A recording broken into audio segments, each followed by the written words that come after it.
talk about innovation that's changing the world and meet the people that are making it happen, welcome to the Global Code Podcast.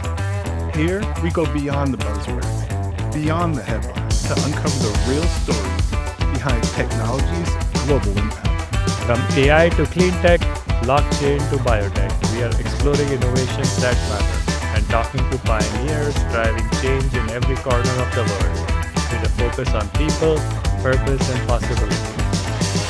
Wondering how AI and emerging technologies will shape your future? Yeah, we're wondering that too. So we are asking the boldest thinkers and builders we can find. Come with us on this journey into the heart of innovation across borders and boundaries. This is Global Code. Tech for everyone, everywhere.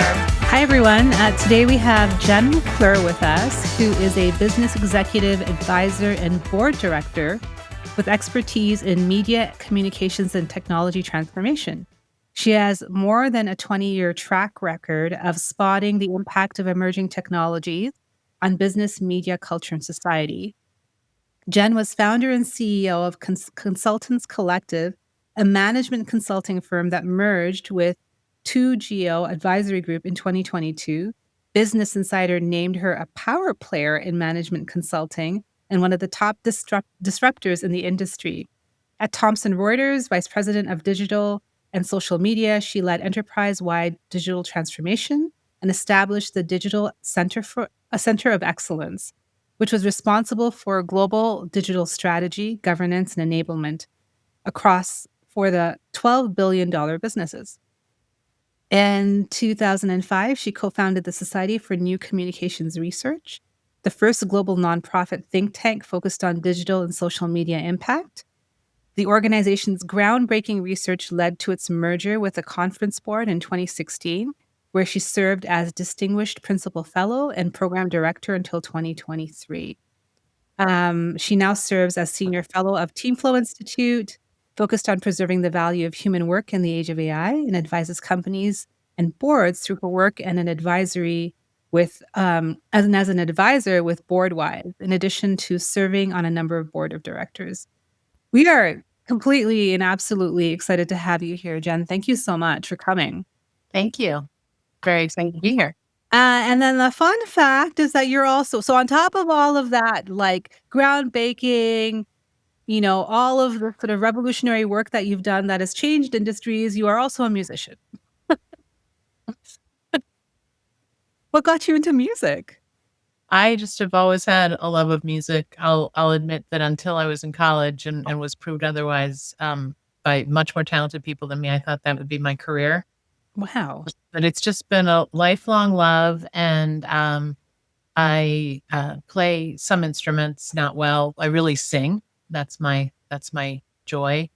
But I play guitar. I played flute and some other wind instruments and a little piano. And my fun fact was that I'm now singing Anglican and Gregorian chants, which is a whole new way of approaching voice. Can we do a chant when we end the podcast just to close things up? Yeah, should do chants. It's quite meditative. Even though it's really hard, it puts you in a new mind space. So right now, I think everyone should be singing chants every day. It's in the mind spaces. Exactly. So Jen, we have so much to talk to you about, but the place that we really wanted to start is that, you've had this incredible background and experience and journey. And, you seem to have been like at the forefront of digital transformation, or most people didn't even know what that meant. So we wanted to kind of go back in time and talk to you about, like, where did this all begin for you? Like, when you entered the space of digital transformation, what was going on? And where did you take that work? Yeah, well, I was blessed to kind of ride that wave in the Silicon Valley.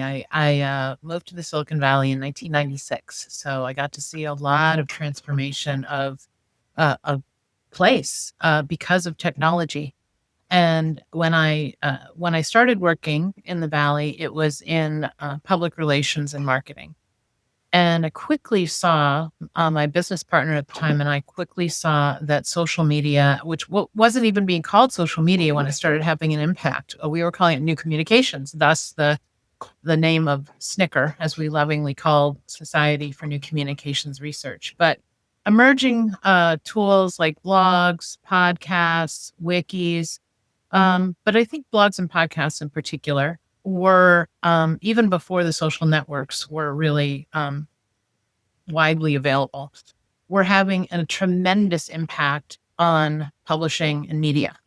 And our clients who were deep tech really needed the expertise of the editors that were focusing on areas like infrastructure and deep storage technology expertise, and those were quickly getting shed by the tech publications because of changing business models and profitability.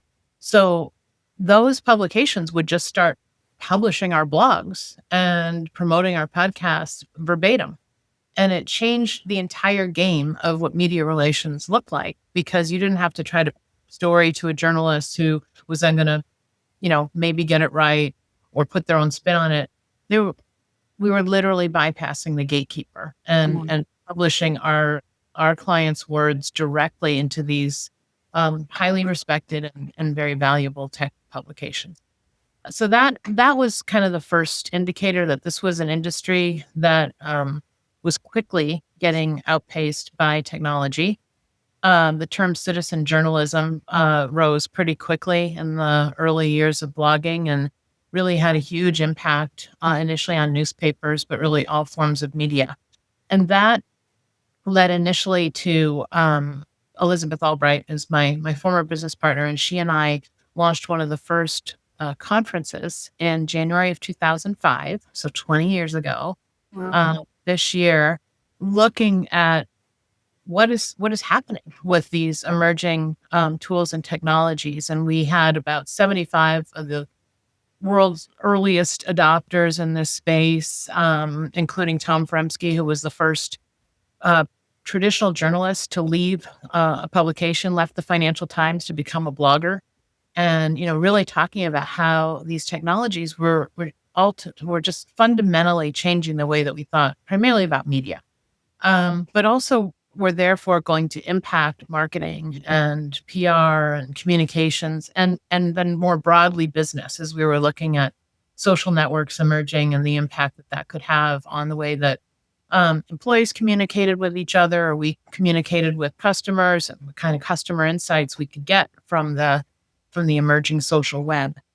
That's what led to the Society for New Communications Research. Was, we really, as a small group, thought that these technologies were transformational.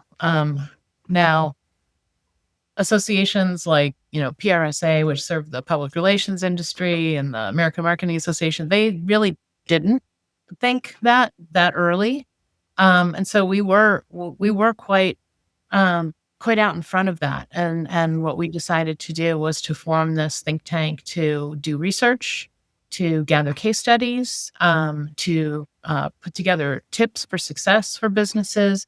And interestingly, we ultimately partnered with those associations to bring education through conferences to their members as well. So those were the early days. Fast forward about 5 years later, and I was just blessed to be able to work with an organization like Thomson Reuters. I mean, first of all, being part of a company that has one of the most trusted news organizations in the world was just an honor. But the part of the business I worked in was the other 95% of the business, which was, the corporation that had owned more data than any other company in the world. I don't think that's really something that's known a lot about Thomson Reuters. Was highly acquisitive, acquiring more than 30 companies a year in some years, and had this tremendous digital landscape internally and externally, which really made it challenging to operate as an enterprise. And so our digital transformation efforts were really aimed at a couple of things. One of them was risk reduction. When you have that big digital landscape. We had over 1,000 websites. We had over 1,000 social media presence points. And, and you take that and then you think about all the systems that were running that behind the scenes as the result of the acquisitions we were making. And what we realized was that even though we owned all this data that powered our products, we didn't really understand. We weren't using our data on our customers effectively or safely or coming down the road compliantly. That's a word. GDPR was coming down the pike pretty soon, and we just were not in a position to comply with that because we had such a disparate way of collecting data across so many websites. So the initial business case for digital transformation was risk reduction, efficiency, and then also, having a better view of our customers, a better way to serve our customers, a better customer experience, and a better employee experience through digital. And I know that you and I have said this many times, Salima, in the time we've known each other, but I kept having to make the case back then in 2010 that every enterprise is a digital enterprise, every single one, because every part of the customer journey, every part of the employee journey was becoming digital. And that was in 2010. And now think about that, every company is an AI company, really, right? It's even more so. In 2016, the CEO of Accenture at the World Economic Forum said, digital is the reason that half of companies have fallen out of the Fortune 500 since 2000, right? So in like kind of those first 15 years, a little more than a decade of digital really driving business, half of the companies were not ready for it. And they lost their competitive standing. So I think we're facing that same kind of transformational power again now with AI. I think so. Just as a follow-up to that, I think it's an incredible point that, that statistic that you're saying that half the companies fell out of the Fortune 500 due to, just falling behind on digital.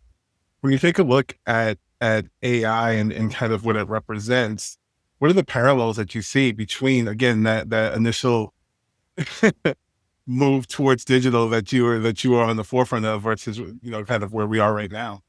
So many parallels from when I first started, when I first came into Thomson Reuters. One of the initial questions, because I came in as a consultant and then became a full-time executive, was, could you tell us what we're doing with social media and what we should be doing? And it was a tool set that, you didn't need company permission to be using. And although a lot of the lawyers, both there and at many, many other companies, were like, well, we'll just shut it down. We'll just tell people that they can't use it. And that doesn't work for anybody. And the same thing is happening with AI. As of last year, and this may be higher, it may be lower, and I'll talk about why in a minute. As of last year, 78% of employees that said they were using AI at work were bringing their own tools. And more than half of them were reluctant to admit that they were using AI at work because A, they weren't sure if they were going to be breaking the rules, and B, they were afraid of losing their job, of kind of making themselves obsolete. And think about the risk attached to that, right? And it's very similar to the early days of social media, where it didn't matter whether companies, were saying, we don't allow it here, therefore we're going to use it. Now, there's no company saying that they don't allow AI, because they quickly realize, like, A, they've probably been using it in many ways, not just generative AI, but AI for 50 years. And it's embedded into every tool set that we use, including, the most foundational platforms of Microsoft or Google or anything that we use. And that's why I think maybe that number of the BYOT crowd is lower, because so many companies now understand they have to have a policy. It's part of, the Microsoft suite. They are starting to really understand how to implement enterprise class tools and the importance of having their employees using those tools as opposed to the free off the shelf tools. So My hope is, and my thought is that number is probably lower. That being said, I mean, I think what's different is that, so from a digital governance perspective or technology governance perspective, that feels very similar. From a perspective of companies initially underestimating the transformational change that this was going to make to their industries and businesses, I think that felt really familiar. I think now companies are starting to understand the transformation imperative. It's happened faster, but so has the acceleration of AI tools and AI adoption happened faster. I think what's different is that I don't know that as many people thought they were going to lose jobs as a result of social media, or the other kinds of digital technologies, even the automation, like marketing automation or automation tools. I don't think there was as much of a panic about like this literally could replace me. More than half, as of last year, more than half of all employees were afraid that AI could replace their job. And then that was pretty well founded because in January at the World Economic Forum, more than 40% of companies said we're probably going to downsize due to AI. So I think that's different. And the need and the speed with which to put policies in place and figure out how to retrain employees, how to reskill, how to completely rethink your workforce and possibly your entire business model. That's all happened much faster than anything I think anybody's ever experienced. I mean, the adoption of generative AI tools has outpaced the adoption of any other technology ever tracked. So I think we're seeing a lot of things we actually haven't seen parallels for before. Well, to your point, to that speed, just thinking about the regulation of things that have happened around social media and how long it's really taken for us to get to that point versus the point you were speaking about, that imperative around AI. I think folks are recognizing just the implications. And so there seems to be just a huge hunger and drive for some direction, some guardrails or things like that in a way that I don't know existed when social media first hit the kind of came onto the scene.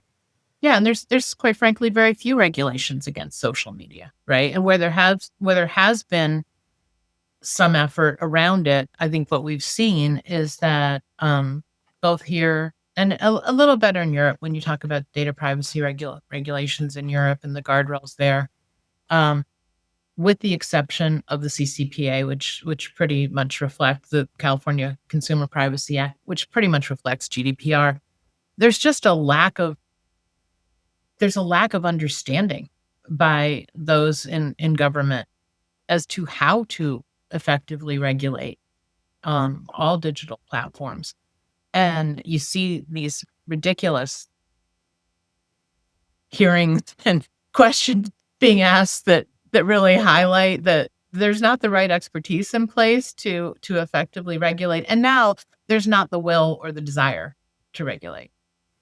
That I think we can fairly say in this government environment, there is no desire to regulate technology, and that will be interesting because we know from if we look at the largest companies, it's an arms race to just see who iterates and who can get the best tool out there the fastest. We're seeing what's happened with OpenAI.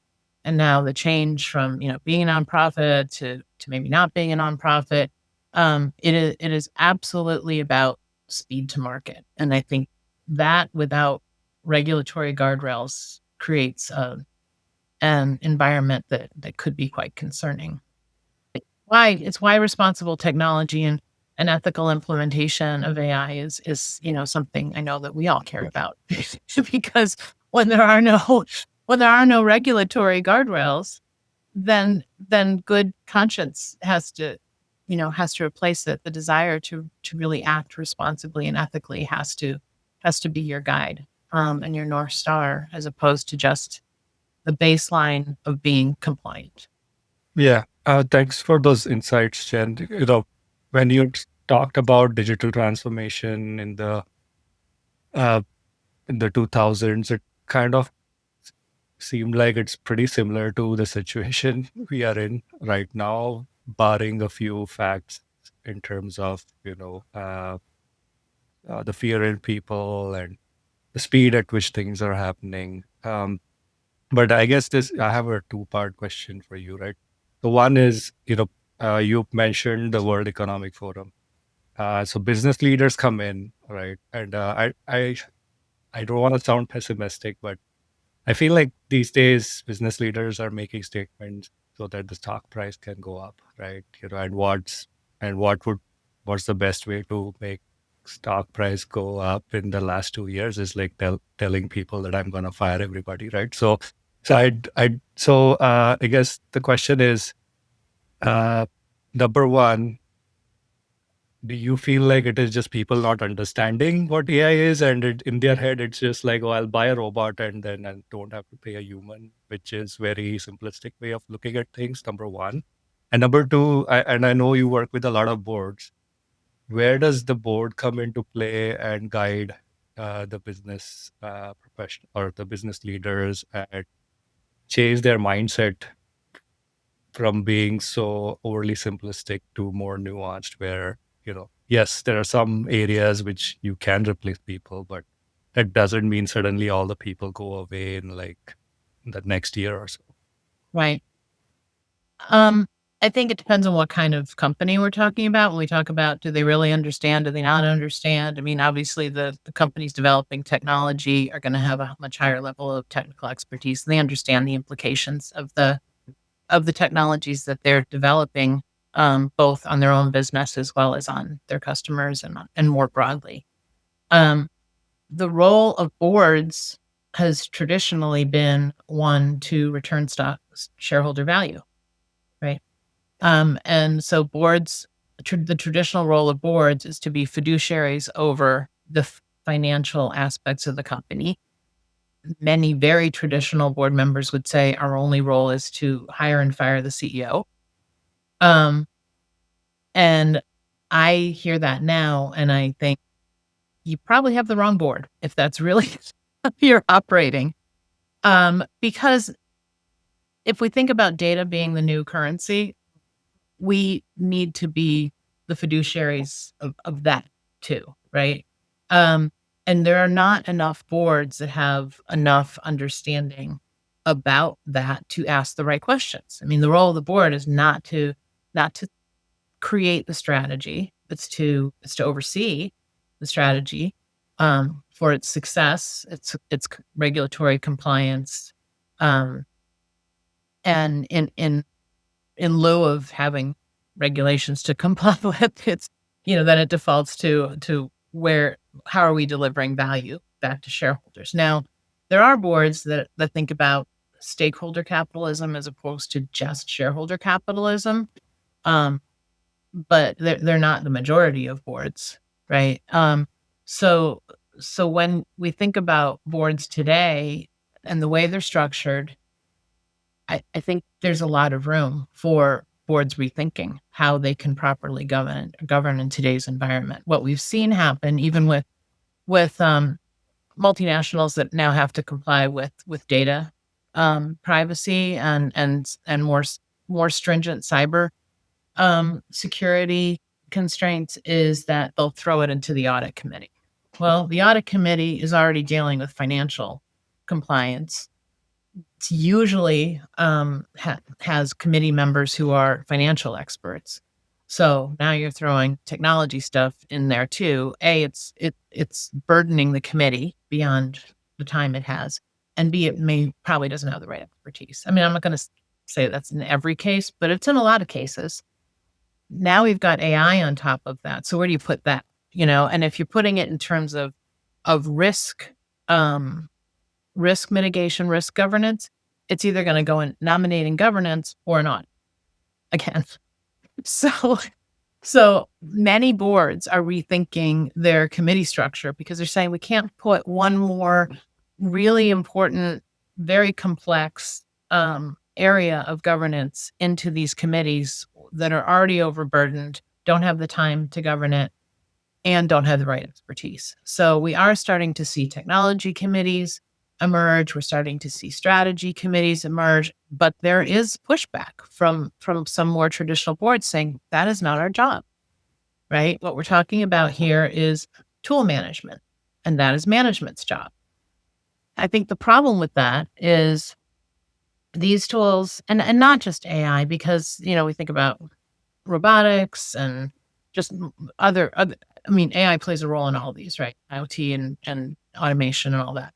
But there's a large technology set that is fundamentally changing the way companies should be thinking about their strategy, but also about their workforce, their culture, and the engagement of their culture. And there's the old phrase of culture eats strategy for breakfast. If you have a very disengaged workforce, which by all measures, we have the most disengaged workforce in the US in a very long time. I don't remember the exact stat, but we have a very disengaged workforce. I think there's only 30% of workers that say that they're actually engaged. And that was at the end of last year. I got to imagine it's worse right now. And they're afraid of losing their jobs.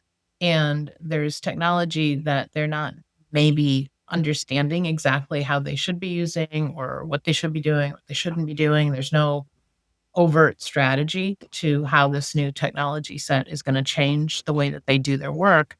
That just leads to more disengagement and more distrust. And in the Edelman Trust Barometer that came out, I think about a month ago, we saw the biggest decline in employer trust in many years. And that had been a trusted institution. And now we're seeing a big decline in employer trust. So, and we're in a trust crisis anyway. There are no institutions that people have trust in. So I think the role that the board can play is the ability to take that step back and say, what are we doing? Why are we doing it? Who's benefiting from this? What are the risks? Not just the technology risks, the regulatory risks, but what do we risk in terms of the culture of our people, the trust of our customers and consumers, and ultimately the role that our organization plays in society? What are the real risks that we are facing as we start to think about how we're adopting these tools and rolling them out?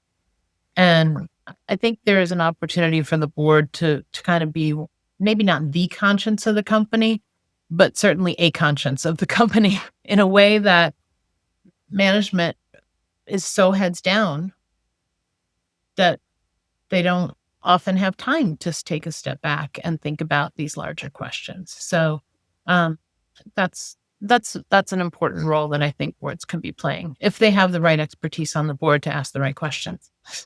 Yeah. I mean, one thing, Jen, I'm thinking about as you're talking is that, in this moment, I think, and you've already talked about this, is like one of the key differentiators from sort of past digital transformations, revolutions, is that, we're now in a moment where, this technology that we're talking about, first of all, to Ashisha's point, it's not going to do everything for you, number one, right? We know that AI actually does very specific things. And in fact, it may not be good for all things in your company, right? Like there's things that it could do and be helpful in. And there's other things that would actually be bad, depending on what you're trying to achieve or what your business goals are, right? So, I mean, one thing that I'm curious about is it feels like, and you tell me if this is how it felt in the sort of digital transformation days, it feels like maybe the differentiator now is that you have employees that are trying to get a handle on this technology. You have leaders that are trying to get a handle on this technology. You have boards, and I saw a stat that said something like only 40% of boards are talking about AI, like sometimes, not even all the time. So they themselves are probably not literate, don't get it, are trying to figure it out. So we've got these layers and layers and layers and layers, and the technology continues to drive forward, right? So we are in a very interesting complicated dynamic where there's certain things that probably feel out of control for people, even if they're not. And then there's other things that we very much have control over, but we're still not making the right choices necessarily, right? Because we don't know. So I think some people just don't know what choices to make, quite frankly, because the pressure is high, right, to adopt. Pressure is high to procure. Pressure is high to integrate. So, I mean, is that accurate? Like, are we just in a very fundamentally different moment? We're in a very fundamentally different moment, and we're in a moment where, in addition to all that, the technology teaches itself to iterate. Right. Exactly. Okay? I mean, that's not in social media. Like it would, algorithms could make it smarter, right? I mean, that, Sure. but it wasn't actually iterating as quickly because of the nature of AI. So yes, everything you just described is absolutely accurate in terms of the business environment that we're facing and this this accelerating technology environment like we've never seen before. So do you feel like, as we're thinking about boards, because one thing I heard you say is that sort of the board role, there's still people that are kind of dug in on what the board should be based on sort of past ideas about it. But you and I have had this conversation too, right? Like the boards are the need for boards to evolve is there, but then the need for leaders to evolve in terms of their own perspective on what the board should be and should be doing needs to also evolve, right? So we're talking about a lot of evolution and literacy. Where do you feel like this is all going? Like, I mean, as things continue to evolve and, the again, I don't know that the regulatory pressure, at least in the United States, is really there anymore. So what is the pressure? I mean, yes, the pressure is to buy, procure, integrate all of that, but are there any other pressures that are gonna help us, move in the right direction? I mean, the pressure for business is always to remain competitive Yeah. and successful from a bottom line perspective. Um, I I think what companies will be doing is looking at the ones that are successful. Mm. Uh, and successful has to include that they're able to keep their workers in some way. I mean, there will be very few businesses, at least that I can see in the near term future, that aren't going to need any workers, right? I mean, I may be Yeah. these days, but um, um, and the way that you keep your workers is having an actual strategy Mhm. or future Mhm. that is well communicated to all your stakeholders, including your board, including your employees, including all your stakeholders, and then is executed upon successfully and in line with what you've told them, right? Um, and so that part is just business, that fundamentals that doesn't change. What changes is that, okay, the pace of technology uh, development is accelerating, but you do have to have kind of a North Star, right? Is here's why we're here. Here's what we're trying to accomplish. Here's why we're trying to accomplish that. Here's the good it will do for whatever stakeholder group you decide you're, going to be beholden to.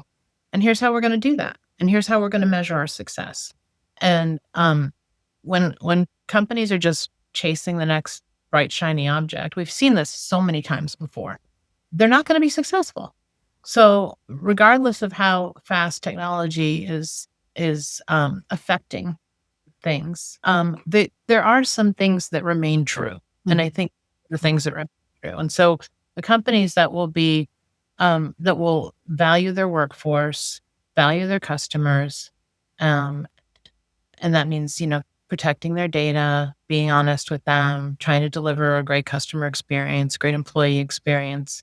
Like those are the companies that are going to be successful no matter what. And hopefully those will be the ones that will serve as the example to other companies to say, oh, that's what we should be doing. And so what we did with Snicker was we really focused on case studies. We focused on case studies of companies that were adopting these early stage digital and social media tools and technologies and using them to improve the way that they delivered on their strategy. And those case studies, we had an awards program, and those case studies then could serve as a model to other companies that weren't quite as far along. And I do think that we need to start thinking about doing that, and hopefully businesses will share the successes they've had. I had a great session that I did last year with a Wisconsin company here, Sargento, about how they were starting to use AI in their product development innovation areas and using AI assistants. They were were calling them in their innovation teams. And so the more that businesses are able to share what they're doing with some of these tools and how they're improving outcomes, but also how they are engaging their employees in the use of them. For them, it was one very simple change at the beginning. When they started talking about using AI, employees were nervous. When they just said, "You're going to have an assistant," and by the way, it's powered by AI, it just changed the entire perception of what these employees thinking, "I'm going to have an assistant." Okay. And it happens to be a technology tool. It's little things like that that companies don't always think about, that make a big difference. And then you don't have to keep reinventing the wheel. Other companies can say, "Oh, I can learn from this and do this more effectively." Right. Yep. So, Jen, yeah, that I would like to go back to something you mentioned with regards to the employee trust score, which has reduced. So, whenever, and I've seen like talk to my friends, I've been in the tech sector for like 15 years at this point. And usually the argument is that, hey, we don't even know if we are gonna survive for 2 years, so let's just do whatever's fast. Let's just do what gives us the biggest buck for our efforts, right? Or let's just go for the short-term wins because we don't know what the long term is gonna look like. So I feel like in that kind of race, yes, 1-2 years will probably look good, but then after that, the long term is not really prioritized. Do you feel like boards can help with that? well, I think the environment you're talking about are tech startups. And in tech startups, the boards are usually made up of the VC investors. And that culture is coming right from them. Right?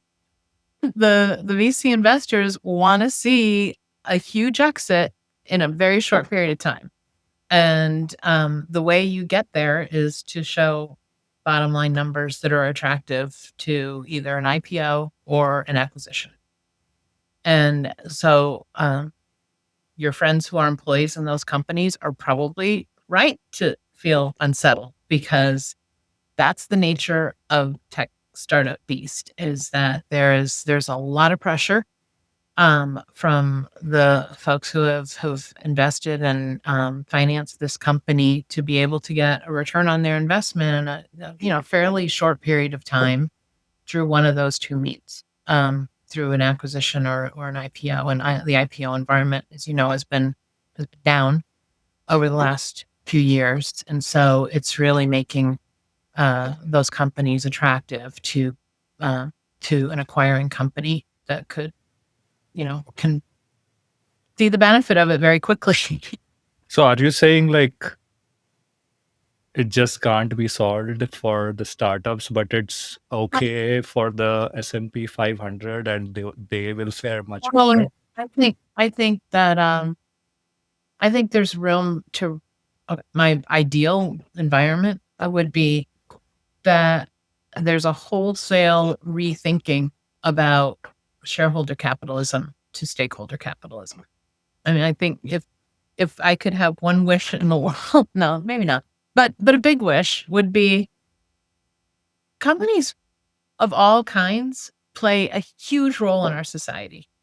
And if the only thing that we are measuring success on is shareholder value or bottom line, whether it's a tech startup where the bottom line is going to drive the exit, or whether it's in a multinational public company where it's the stock price and the shareholder, the investor value, we're measuring the wrong things.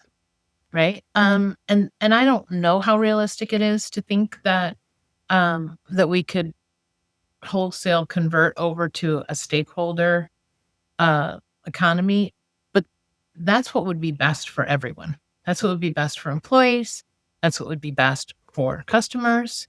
That's what would be best for the world, just for companies to think about their impact in a much broader way than most companies, not all companies, but than most companies do.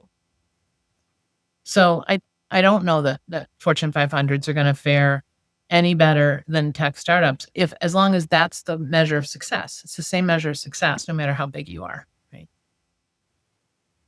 And going back just a little bit, I think it's interesting how you were mentioning kind of this return to business fundamentals as being key for success, right? So solid long-term strategy, taking care of your employees, all of these literal just business fundamentals, which when you juxtapose that with the focus on things like, development of new products, the shiny new product syndrome, focus on AI, it seems that there's a bit of a mismatch there.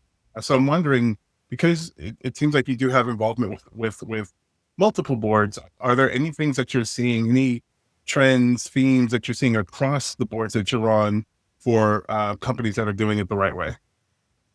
I think that AI could play a huge role actually if we focus on employee experience and customer experience, for example. I'm a senior fellow at the Team Flow Institute, and I know we're not the only organization thinking about human-centered AI, but that is what we think about, is how can teams and organizations really flourish in the age of AI? And so instead of automation, we think about augmentation, right? How can organizations, as they develop their business strategy with AI as a centerpiece, think about enhancing the work that workers do, elevating it, because they're enabling AI to take on some of the repetitive tasks. So automating what you should automate, but not everything, not automating the person out of a job, but using AI to enhance the worker experience and being able to elevate that person to do the things that at least right now only humans can do, and to enable them to do their job better and maybe in a more satisfying and engaging way, more interesting way, doing more interesting work as they get rid of some of repetitive tasks. And from a consumer standpoint, I mean, we have access to so much data now. And I guess, we go back to the days of social media. We had so much unstructured data coming from social channels. And one of the charges I was asked to take on was, how do we get to know our customers better through all this unstructured social data? And it was really hard. It was really hard to take all of that unstructured data and get an accurate picture. We talked about sentiment analysis. It was never good. It was always terrible. But now with generative AI, I think we have a very powerful tool set to help us make some meaning out of so much unstructured data that we have on our customers in order to also enhance their experience. From a customer care standpoint, from a product development standpoint, how do we really solve the problems and deliver the products and the services that our consumers want? And how do we make sure that they are? How do we then test that theory once they're out in the marketplace? And I know that we talk about the moonshot stuff, Salima. That's part of what we've been talking about, is how do we speed up that product innovation cycle to be solving problems quicker and better and cheaper, and using an AI as part of the tool set to do that. So I'm not saying. I do think AI presents certain risks, but within any risk, usually there's also huge opportunity. And I think there's huge opportunity here to make business better for all the stakeholders.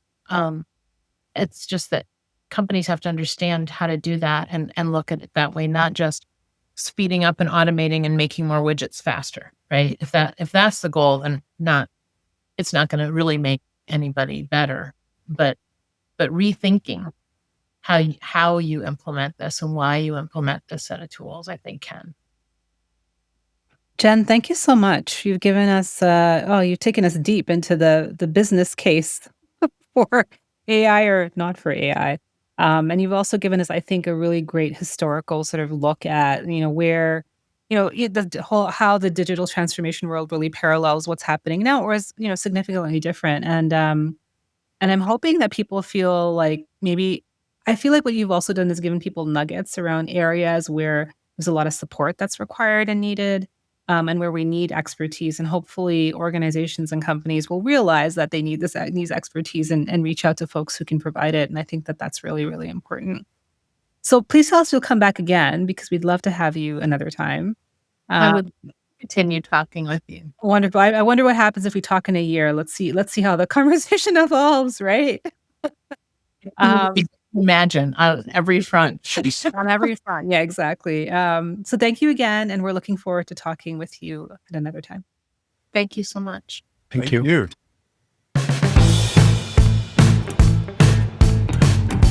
Hey everyone, welcome to our jam session. All right. So Jen McClure gave us so much to think about. Oh my gosh. It was a very meaty conversation. Ashish Shadan, thoughts? Yeah, I think for me, I'd never thought about just that parallel between digital and what was called new media and social and all that, and where we are with respect to AI right now. So thinking about the parallels that she highlighted, but also the things that are different. So that really that speed of innovation, that impetus, and that compelling case for really at least guidance, regulation, et cetera, that exists with AI that didn't really exist so much with social. So for me, just kind of thinking about that and exploring that was super interesting. Yeah, for me personally, like some of the things resonated pretty well. For example, the stat about the employee trust factor going down, and especially when people are saying, "Hey, we'll get rid of our employees and make more money that way." So it's good to see that that boards need to evolve in order to help with that. And I really like the term, like we need more augmentation and less automation to keep that employee trust. That's important because I do see this, I guess, a new wave of technology that we are, or or new phase of technology that we are in. Like morals are definitely getting impacted. So that is the difference from what Jen mentioned, like from the previous technology shifts, right? Like back in 2000s when it was about social media, there was no fear. Like there was no fear that it's going to replace anything. But now there is like fear. And I feel like that's what's different with this phase of technology shift.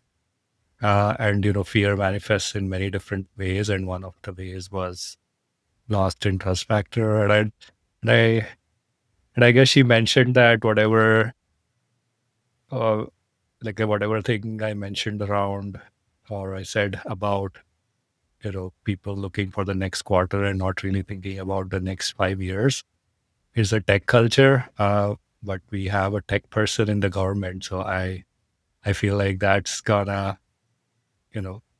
permeate down to organizations as well, no matter where or how big the organization is. So it'll be, I guess, yeah, long story short, I don't know, I felt optimistic, but not so optimistic at the same time.